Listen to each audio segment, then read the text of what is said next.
क्यों विमल भाभी नहीं दिख रही हैं? कहाँ हैं? डॉक्टर रमेश ने उत्सुकतापूर्वक पूछा। जी वो गांव में रहती हैं, यहाँ उनका मन नहीं लगा, कामिनी ने सपाट लहजे में उत्तर दिया।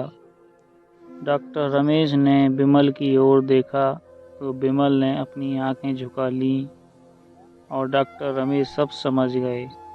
बोले, कल हम भाभी से मिलने गांव चलेंगे सब लोग।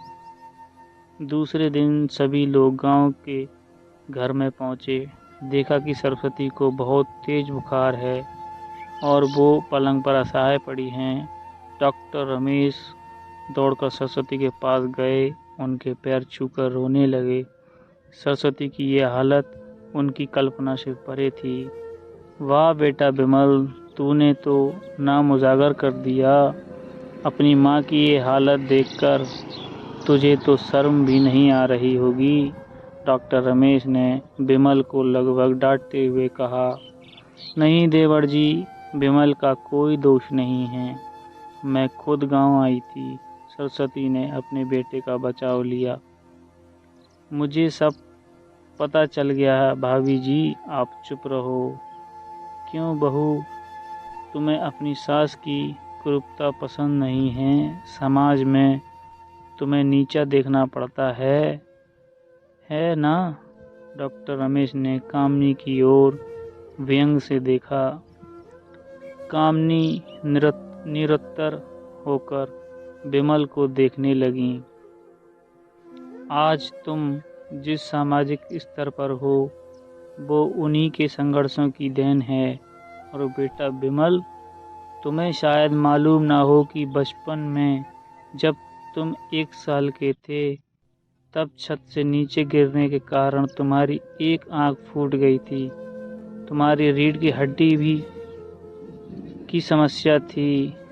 तब तुम्हारी एक क्रूप माँ ने अपनी एक आंख और अपना बोन मैरो तुम्हें देकर इतना सुंदर स्वरूप दिया था। कामिनी बेटा, इतने सालों तक संघर्ष करके बेटे को प्रशासनिक अधिकारी बनाने वाले इस संघर्षशील औरत की तुम लोगों ने ये दशा कर दी, तुम्हें ईश्वर कभी माफ़ नहीं करेगा।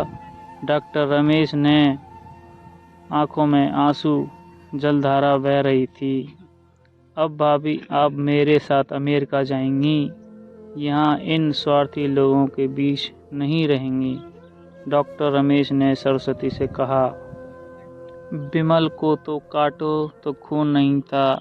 डॉक्टर रमेश जो उसके चाचा थे, उन्होंने जो राज बताया उसके बाद तो विमल को यही लग रहा था कि उसे ज़्यादा पापी इंसान इस दुनिया में और कोई नहीं है। वह दौड़ता गया और माँ सरस्वती के कदमों में से लिपट गया। माँ, मेरा अपराध अक्षम्य है। मैं जानबूझकर चुप्पी साधे रहा, आपका अपमान करवाता रहा।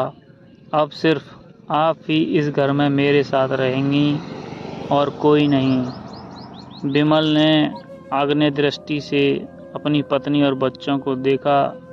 कामिनी को भी बहुत पछतावा हो रहा था, किंतु उसकी हिम्मत नहीं हो रही थी कि वो सरस्वती से आंख मिलाए। सरस्वती ने कामिनी की मना स्थिति को समझकर उसको पुचकारते हुए अपने पास बुलाया और विमल को डांटते हुए कहा, खबरदार, जो मेरी बहू को मुझसे अलग करने की कोशिश की तो मुझे ही घर से बाहर निकाल दूंगी। कामिनी और बच्चों ने सरस्वती के पैर पकड़ते हुए अपने व्यवहार पर माफ़ी मांगी और माँ के हृदय ने सबको माफ़ कर दिया। गाइस, ये थी एक दुख भरी माँ की कहानी। कृपया करके सभी माताएं बहनें अपने बुज़ुर्गों की इज़्ज़त करें और सम्मान करें। यही हमारा कर्तव्य है।